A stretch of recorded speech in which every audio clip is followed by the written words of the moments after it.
Welcome back, and we're still on the first exam from 2015 fall semester, and we're on question number 17 right now. It says, which list of compounds in the order of decreasing bound polarities? Well, this question doesn't seem that English. Well, anyway, so it asks us for order of decreasing bound polarities. So let's take a look at the three compounds over here. And so it's, let me get my pens out. Pop, pop.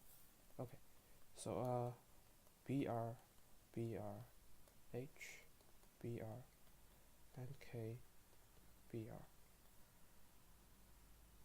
Well, yeah, so as we can see that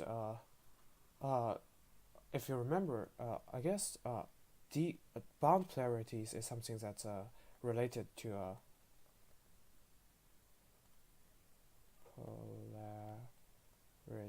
polarity is something that's related to the delta of, like, the difference. I just write down difference. The difference of the electronegativity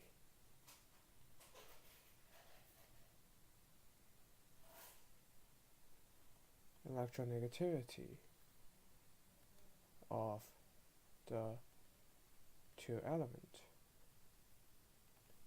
in the diatomic compound.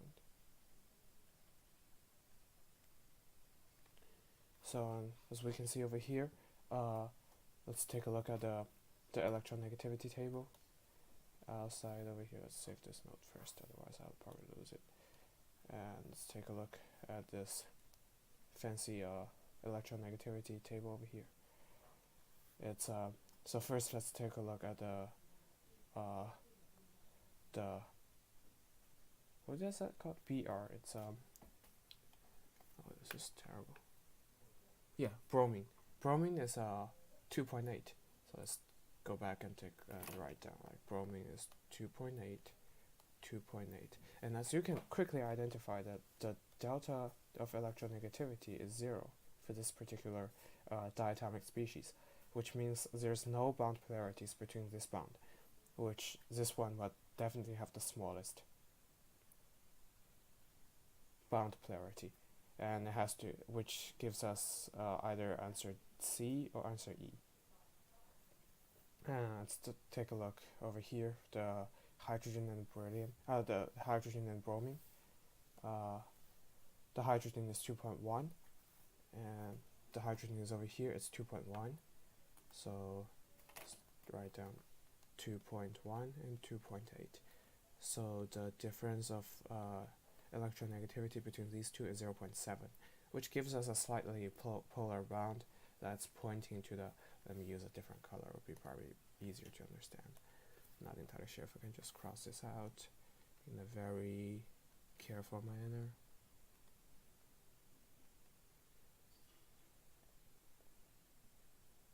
Okay, so this works. Here we go. Yeah, make a bigger umbrella.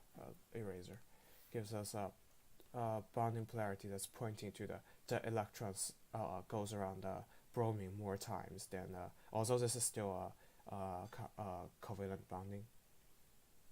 This is a covalent bond for this species over here, for this bond over here.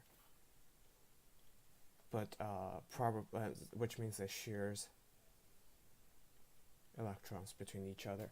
However, due to there's a polarity between this bond, the electron probably stays on the bromine more time, stays on the bromine side longer, than spends more time with the bromine than spends some more time with the hydrogen atom. And let's take a look at this over here, which we still have to take a look at the table over here.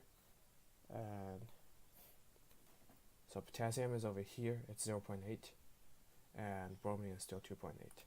So it's let me get the pens out. 0.8 and 2.8, which gives us a difference of 2, which is over 0.5. No, was that over 1? 1.5, right? I think it was over 1.5. Anyway, so it doesn't really matter. And this one is actually ionic bonding. As you can see, it's one between metal and non-metal. So it's a metallic. It's an ionic bonding.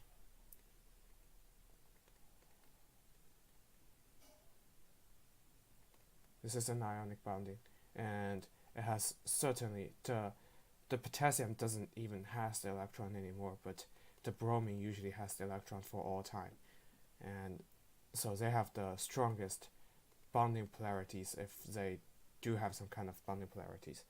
So it should be KBr over HBr over Br over bromine gas.